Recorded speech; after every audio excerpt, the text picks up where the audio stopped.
Hey guys, welcome to my channel. আমি মরজা। Very very very good evening বন্ধুরা। এই না হলে আপডেট, এই না হলে ধামাকা। তো অলরেডি 35 মিনিটস 40 মিনিটস আগে প্রায় মেহেদী হাসান হৃদয়ের পেজ থেকে অফিসিয়ালি পোস্ট হয়, এবং অফিসিয়াল মেহেদী হাসান হৃদয় পেজ থেকে পোস্ট হয় যে বরবাদ রাক্ষস একই ইউনিভার্সের পার্ট, এবং স্বয়ং স্বয়ং ডিরেক্টর নিজে এটা কনফার্ম করে দিয়েছেন যে এর তৃতীয় ইনস্টলমেন্টও আসবে।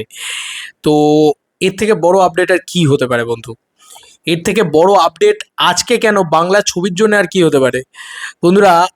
একটা ইউনিভার্স, তাণ্ডব ইউনিভার্স তৈরি হয়ে গিয়েছে, এবং সেটা সলিডভাবে সাকসেসফুলভাবে তৈরি হয়ে গিয়েছে।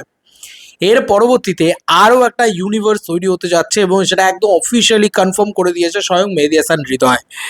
যারই সিনেমা বরবাদ, যারই সিনেমা রাক্ষস।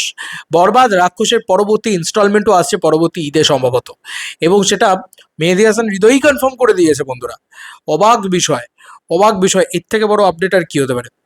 যাই হোক, এখন দেখলাম 49 মিনিট আগে আর কি। তো আমি যতটা চিৎকার করতে পারি, যতটা এক্সাইটেড হতে পারি, ততটা হতে পারছে না। শরীরটা প্রচণ্ড খারাপ, পুরো ওয়াক উঠছে, মানে বদহজম টাইপের হয়ে গিয়ে মানে যাচ্ছে তাই অবস্থা। যাই হোক, থ্যাংক ইউ লিখেছে, thank you so much real energy production house, Shahrin Akter আপু অ্যান্ড আজিম হারুন ভাই। Cordial love to all of my audience. এখানে পরিষ্কারভাবে লেখা হয়েছে প্রথম কিস্তি, মানে এই গোটা গল্পের প্রথম কিস্তি ছিল হচ্ছে বরবাদ। দেখো, মেহেদী হাসান হৃদয় নিজেই লিখেছেন, এই ছবিটা পোস্ট করেন এবং লেখেন প্রথম কিস্তি ছিল বরবাদ। Welcome to my violence universe, welcome to my violence universe. এই কথাটা সে লেখে, এবং সে বলে যে দ্বিতীয় কিস্তি হচ্ছে রাক্ষস, তৃতীয় কিস্তি কামিং সুন। এটা কি মেগাস্টার শাকিব খানের সিনেমা হবে, নাকি অন্য কোনো নায়কের সিনেমা হবে? এবার তুমি ভাবো, রাক্ষস সিনেমাটা যদি শাকিব খানের অভিনীত সিনেমা হতো, উনি হয়তো 3টে সিনেমাই শাকিব খান শাকিব খান শাকিব খান রেখে একটা ট্রিলজি করতে চেয়েছিলেন। এবার ঠিক আছে, কই না, শাকিব খান করেননি পরপর, মানে পরের ছবিটা, তার জন্য ব্যাকল্যাশও খেয়েছেন শাকিব খান। এবার আই হোপ যে পরবর্তী ছবিটা শাকিব খান করবেন, কারণ অডিয়েন্স কি চাইছে সেটা তো সব থেকে বেশি ইম্পর্টেন্ট না? দর্শক কি চাইছে এটা সব থেকে বেশি কি বলবো, গুরুত্বপূর্ণ একটা জিনিস। কিন্তু এইটা পাক্কা কনফার্ম হয়ে গেল যে এই ইউনিভার্সটার নাম দিচ্ছেন মেহেদী হাসান হৃদয় ভায়োলেন্স ইউনিভার্স। যে ইউনিভার্সের প্রথম কিস্তি ছিল বরবাদ, সেটারই পরবর্তী পোর্শন আসতে চলেছে রাক্ষস, রাক্ষসের পরবর্তী পোর্শন আসতে চলেছে কি জানি না তার নাম কি হবে। হ্যাঁ, ইউনিক নাম ভেবে ঠিক মেহেদী হাসান হৃদয় দিয়ে দেবে, কারণ নামটা তো মেহেদী হাসান হৃদয়। আর এই নামটা সত্যি বলছি, আর জেম কমার্শিয়াল ডিরেক্টর, আর নিউ জেম কমার্শিয়াল ডিরেক্টর, একদম রত্ন রত্ন যাকে বলে, এটা নিয়ে কোনো সন্দেহই নেই। প্রবলেমেটিক জিনিসপত্র দেখাবে, বাংলার ভাঙ্গারও বাপ লেভেলে গিয়ে দেখাবে, এবং ভাই সলিড বক্স অফিস কালেকশন টানবে, এটা নিয়ে কোনো সন্দেহ নেই। এবং জেনজি ফুল মস্তি পাবে, হুইসেল মারবে। এ হচ্ছে পুরো জেনজির ডিরেক্টর, ঠিক আছে? একদম নতুন জেনারেশনের যে ডিরেক্টর যাকে বলে, সেটা এই মেহেদী হাসান হৃদয়। তো এই পুরো বিষয়টা আমার সলিড লেগেছে, আমি ভাই চরম এনজয় করেছি। যে অফিসিয়াল অ্যানাউন্সমেন্ট চলে এসছে, এর থেকে আনন্দের আর কিছু হতে পারে না। তার মানে আবার বলছি, তার মানে আহ, রাক্ষসের শেষে এমন কিছু হয়তো থাকবে যেটা ইঙ্গিত করবে এর পার্ট 3-কে।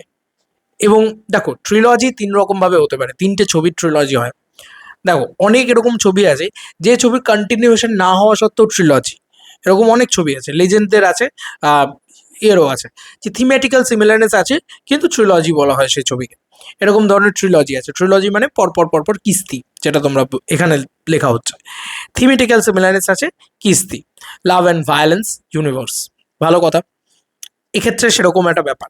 কিন্তু যদি কন্টিনিউয়েশন থাকবে, মানে এখানে কিন্তু আমার যেটা মনে হচ্ছে সেটা হচ্ছে জিল্লুই হচ্ছে main connection of this to content, মানে রাক্ষস এবং বরবাদ, এই দুটো কন্টেন্টের মেন কি বলবো ব্রিজ, সেটা হচ্ছে জিল্লু।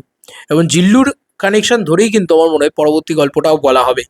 এবার সেক্ষেত্রে যদি শাকিব খান আবারও রিজেক্ট করেন, নিশ্চয়ই হয়তো অন্য কোনো নায়ককে নিয়ে বলা হবে, কিন্তু বলা তো হবেই ভাই গল্প। এটা হচ্ছে বিষয়, এবং আমি চাই শাকিব খান যেন রিজেক্ট না করে, আর শাকিব খান যেন এই তৃতীয় কিস্তির পার্টটা আবার হয়, এবং একটা 100 কোটির বক্স অফিস যাতে আসে বাংলা সিনেমা দিয়ে, এটুকুই চাই। যাই হোক, অফিসিয়ালি মেহেদী হাসান হৃদয় নিজে এটা পোস্ট করে জানিয়ে দিয়েছেন। এটা এটা কোনো ফ্যান মেড পোস্টার্স নয়, এটা অফিসিয়াল স্বয়ং, দেখতেই পাচ্ছ, স্বয়ং মেহেদী হাসান হৃদয়ের পেজ থেকে পোস্টেড, এবং স্বয়ং মেহেদী হাসান হৃদয় পোস্ট করে দিয়েছেন যে এই যে তার পেজ থেকেই লেখা হয়ে গেছে যে welcome to my violence universe, প্রথম কিস্তি, দ্বিতীয় কিস্তি আর তৃতীয় কিস্তি কামিং সুন। সে নিজেই বলে দিয়েছে যে এর একটা তৃতীয় ভার্সন আসবে, সেটাকে দেখেও আবার কিছু লোক বলবে যে বরবাদের মতনই লাগছে, বরবাদের কপি, হ্যানা ত্যানা এসব বলবে। আরে ভাই, একটা ইউনিভার্সের পার্ট বানাচ্ছে, আর ইউনিভার্স বানাচ্ছে রে ভাই, দম থাকলে এর একটা কণা বানিয়ে দেখা ভাই, বড় বড় কথা শুধু। যাই হোক, তো এটা হবে, ইউনিভার্সটা সেট আপ হবে, শেষ হবে, এই 3টে ছবি দিয়ে শেষ হবে, দেন তারপরে উনি অন্য ছবিতে হাত দেবেন হয়তো। তো এই ছিল এখনকার মতো ভিডিও। চলো বন্ধুরা, নতুন কোনো ভিডিওতে দেখা হবে ভাই। অনেক অনেক অনেক অনেক অনেক শুভকামনা মেহেদী হাসান হৃদয়কে, দুর্দান্ত ইউনিভার্স তৈরি করছেন আপনি। আমি তো পার্সোনালি ভীষণ খুশি হচ্ছে, আমার মতন জেনারেশনের ছেলেপুলেরা আমি জানি হুইসেল মার খুশি হচ্ছে। চলো বন্ধুরা, নতুন কোনো ভিডিওতে দেখা হবে ভাই।